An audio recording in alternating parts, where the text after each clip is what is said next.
afternoon po. I'm Marion and I'm gonna perform the control of a single acting cylinder. The rods or the rod of the cylinder must move forward kapag nakapress yung nakapush yung button natin, and kapag na-push siya, kailangan babalik siya. And when the push button is released, the cylinder is returned to its final rear position or actual position or original position. So let's start connecting our connections. Let's start sa electrical.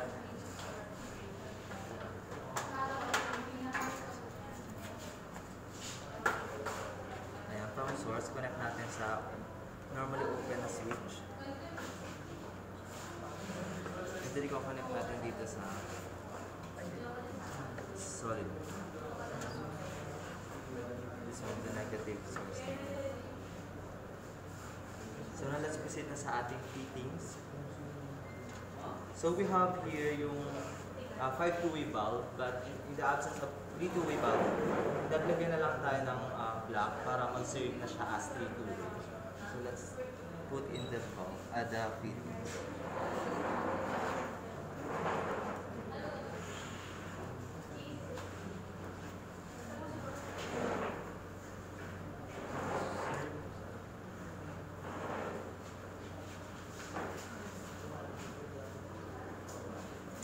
Alright, this time testing time, and I'm gonna turn this on.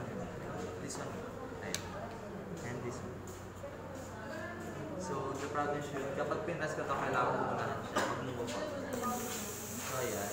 And then kapag nililis ko babalik. Alright, solve problem. Thank you.